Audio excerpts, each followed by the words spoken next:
जय श्री कृष्ण। भगवान कृष्ण गीता के चौथे अध्याय में ये समझा रहे हैं कि भगवान को इस संसार में मानव के शरीर धारण करने के उपरांत मानव को समझाना काम होता है,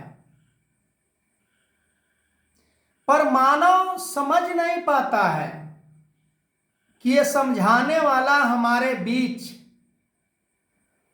जो ये आया है ये हमारे जैसे ही मानव है कि ये अलग से कोई ऐसा रूप बनाकर हमारे बीच आया है। जैसे भगवान कृष्ण ने अर्जुन के साथ मित्र रूप में, सखा रूप में, मानव के ही रूप तो थे, पर अर्जुन को समझने में भगवान कृष्ण को बहुत समय बीत गया। लास्ट में अर्जुन को समझ में आता है कब, जब भगवान अपने विशाल स्वरूप का दर्शन कराते हैं। आज भी सतगुरु माता विशाल निराकार परमात्मा को प्रगट अंग संग केवल दिखाने की बात नहीं करते हैं, दिखाते हैं। परमात्मा को जान लेने के बाद प्राणी यदि मोह में फंसता है तो परमात्मा को जाना ही नहीं। पहली बात, जो परमात्मा को जान लेगा उसके पास किसी प्रकार का मोह नहीं होता। ना कुछ पाने का मोह होता है, न कुछ खोने का भय होता है।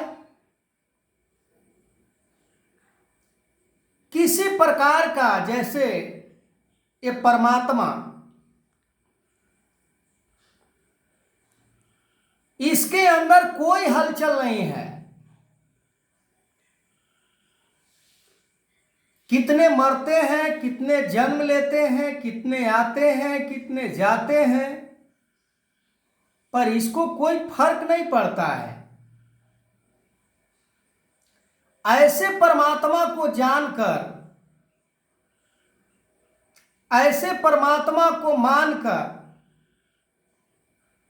ऐसा हो जाना, ये बड़ी ऊंच कोटि का बात है। हम परमात्मा को जान लेते हैं पर मानते नहीं हैं। जिस दिन हम मान लेंगे कि यही परमात्मा है,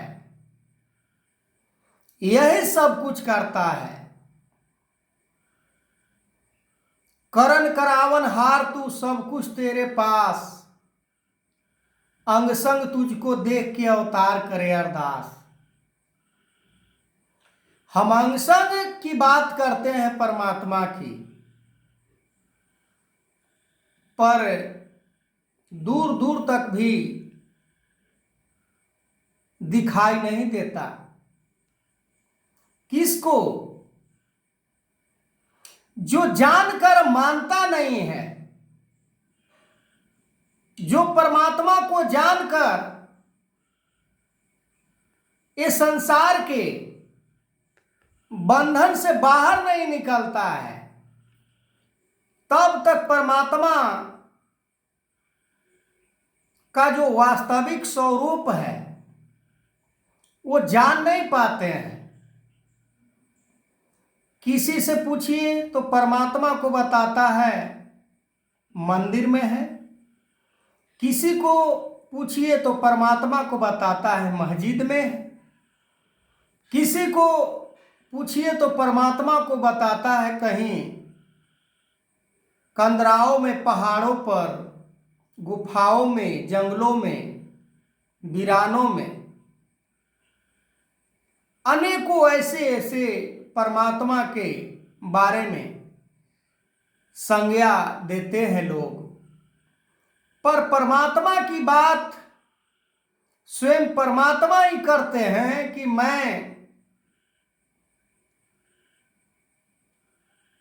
हर समय तुम्हारे पास हूं।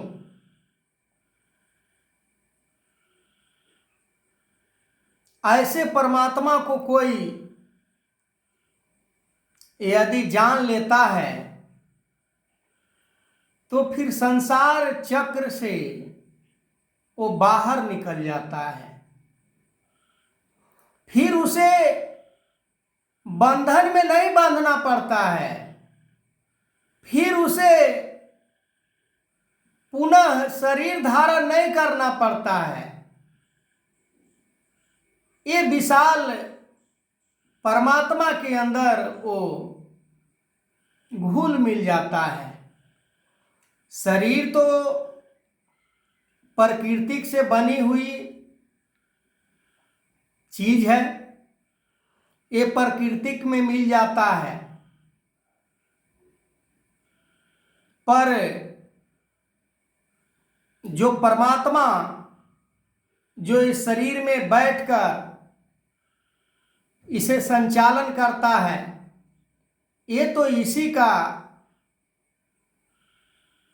सब कौतुक है, यही करने वाला है।